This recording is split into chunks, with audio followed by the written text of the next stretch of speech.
Hello everyone, today I will be defeating Elden Ring, Shadow of the Erdtree, and all of its remembrance bosses, while only using a shield.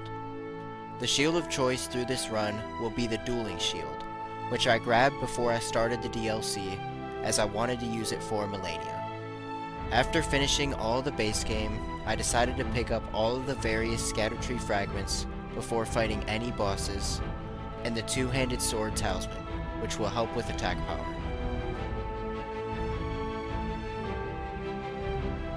This exploration allowed me to fight the bosses one after another rather than a lot of running in between. Before the bosses, I fought multiple hippos in order to get even more Scattertree fragments, a simple encounter due to the shield I am using.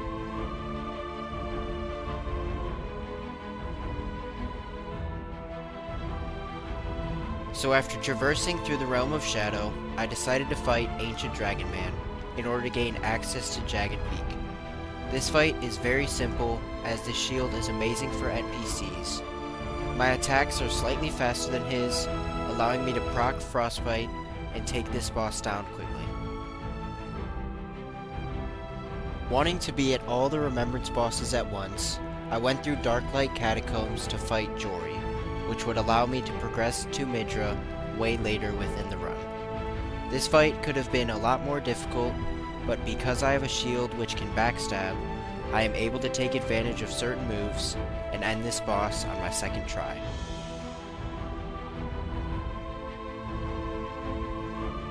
Now to start fighting all of the remembrance bosses, I first fight Divine Beast Dancing Lion.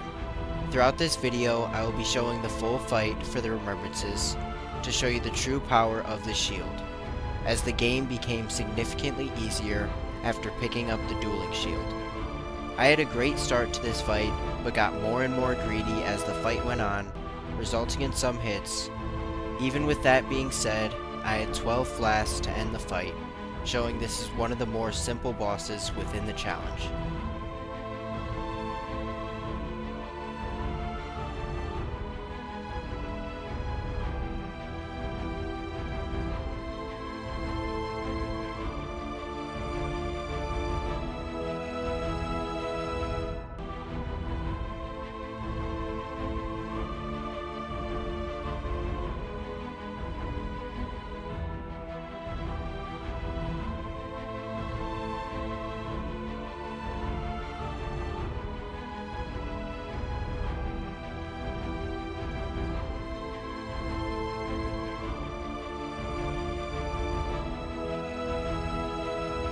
R'Lana, Twin Moon Knight, is the next remembrance boss on the list, and this boss lacks poise compared to other bosses in Shadow of the Erdtree. As a result, I get a riposte a little over halfway through the health bar, and after dodging her second phase opener, she goes down shortly afterwards, not allowing her to do her Twin Moon attack.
Commander Gaius I decided to do next, because of the Erdtree fragments locked after this boss fight. This was the most difficult fight up to this point due to his charge attack, yet the first phase went by smooth and I was able to get lots of damage on his phase transition move. After some close calls by the vortex, which pulls the player towards it, he goes down on the first attempt, allowing me to max my Erdtree blessings before going to enter Ilum, which is level 18 with 2 extra fragments.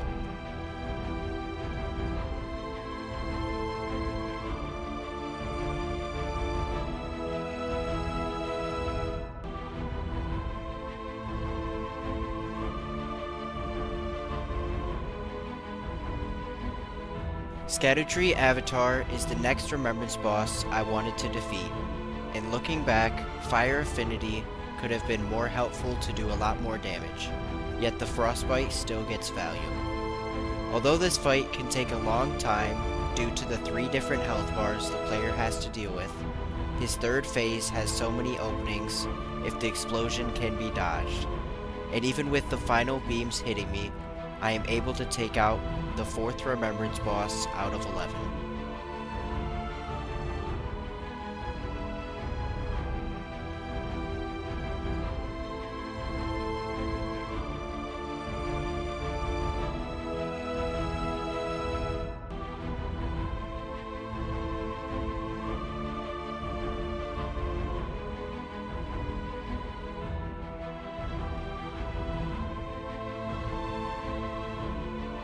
Putrescent Knight doesn't start how I would like due to the opening attack almost taking me out. Even with this, I am able to get a riposte before he enters second phase and take him way below average before his special move is used. I used to think this boss moved too much and didn't allow for windows to punish certain attacks. Yet while staying close to him, I have plenty of opportunities to defeat this boss.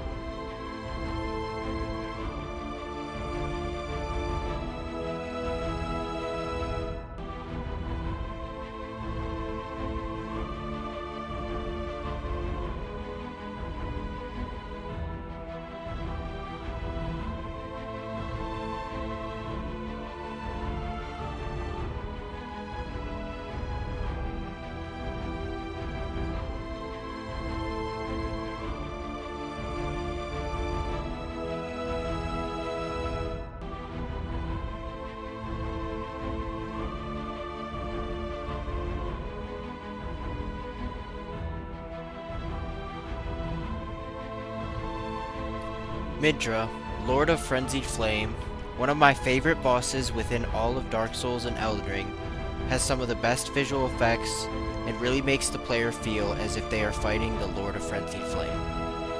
After a very early stance break and riposte, I realized I would be able to do this multiple more times in the fight due to his low poise.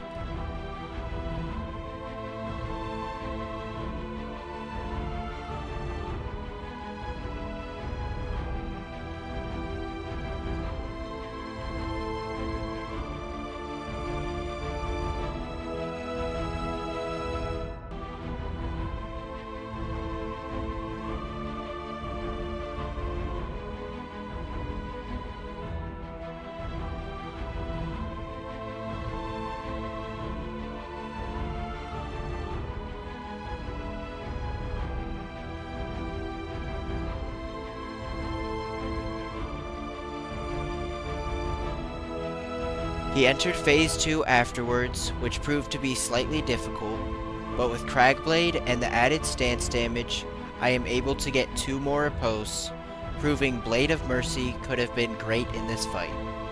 Even without the damage boost from the Talisman, he still goes down on the first attempt and with 10 flasks left.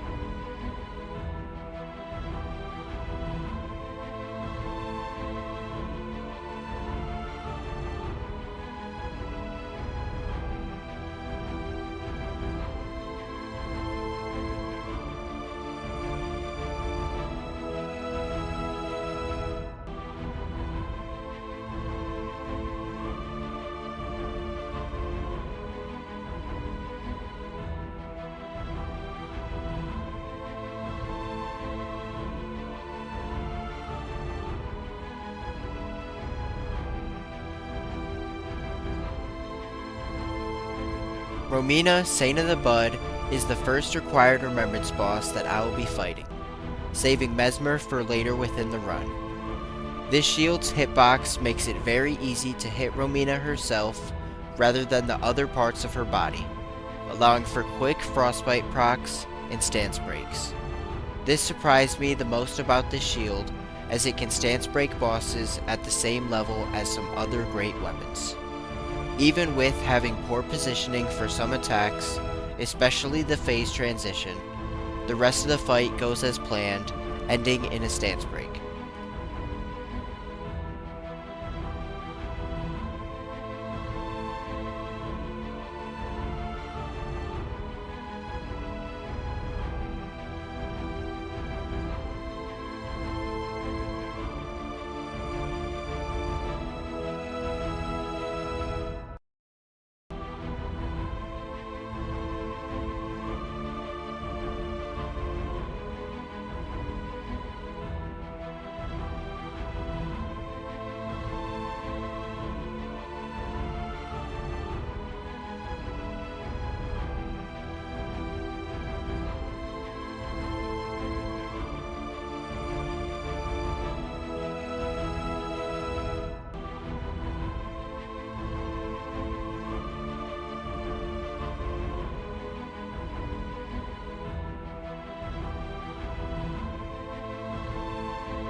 With only a couple remembrance bosses to go, I decided to fight Metter, one of my least favorite bosses within the DLC due to his crazy hitboxes and a phase transition attack that might as well be called undodgeable. The damage is still great on this boss, making the first phase go fast and maybe better than I've ever done before. Once he enters second phase, his infamous move is used, and if I was not using a shield, this attempt would have been of no use. After this, I get a frostbite proc and a stance break, finally ending this fight, marking only 3 more remembrances to go.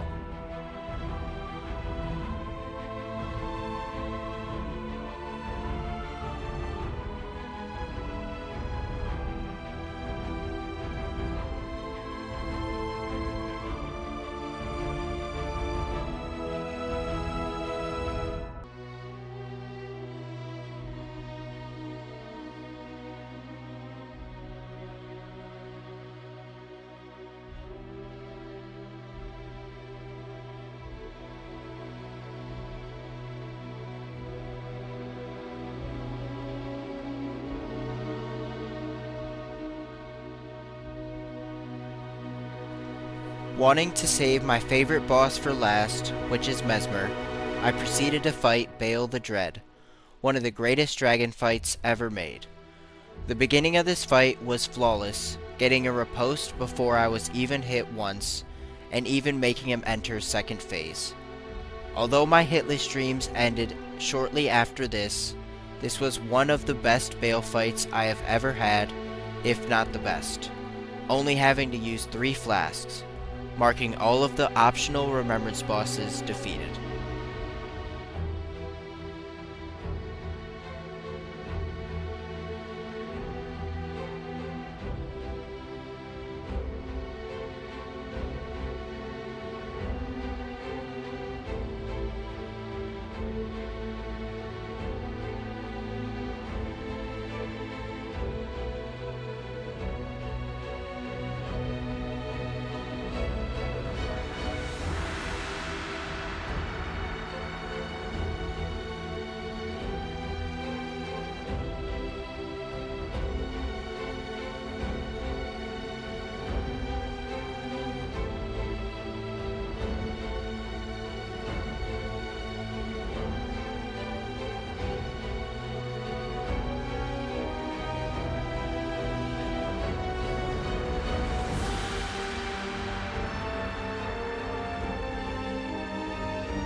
I then go to Mesmer, my favorite boss within all of Dark Souls or Elden Ring.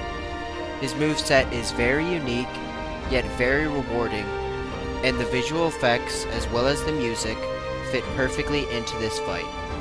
Before he enters second phase, I am able to get a riposte as well as reactivate Cragblade for the second phase.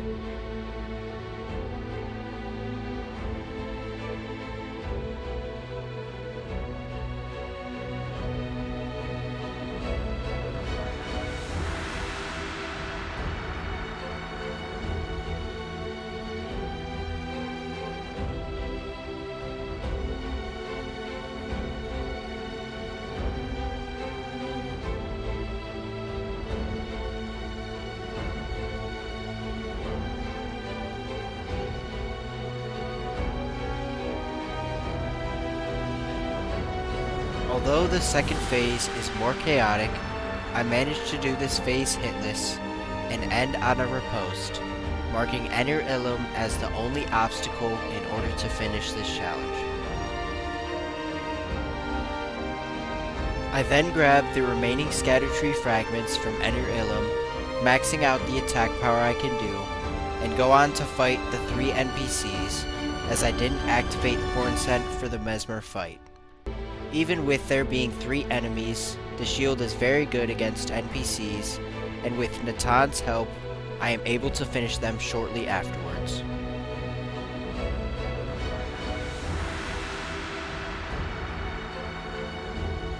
Last, yet most definitely not least, is Promised Consort Radahn, the toughest boss fight within the entire challenge. This fight is very chaotic, and requires correct positioning as well as dodging at the right time. Having fought this boss a lot recently on stream, this boss only took 3 attempts.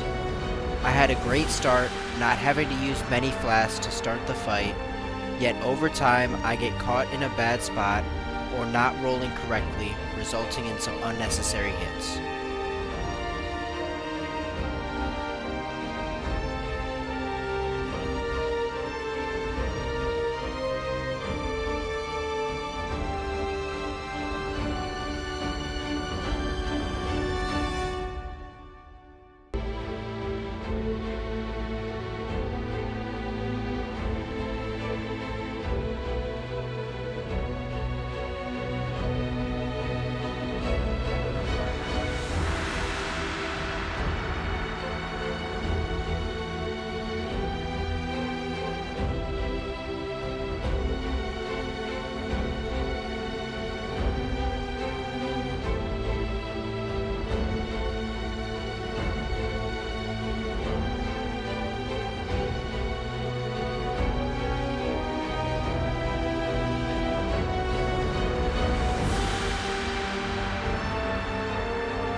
Before he is able to enter his meteor, I am able to get a riposte, making me believe this is the attempt. And after a very close, and I mean very close call on his teleporting attack, I am able to finish Shadow of the Erdtree all remembrances while only using a shield.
Thank you for watching this video. I also live stream on various different platforms, such as TikTok, Twitch, and Kick, and the links are in the description, doing various different challenges separate from the videos that are being made. If there are any ideas for more Dark Souls or Elden Ring challenge runs, comment them down below, and maybe soon I will try to complete it. I hope you all have a great day, and I will see you in the next video.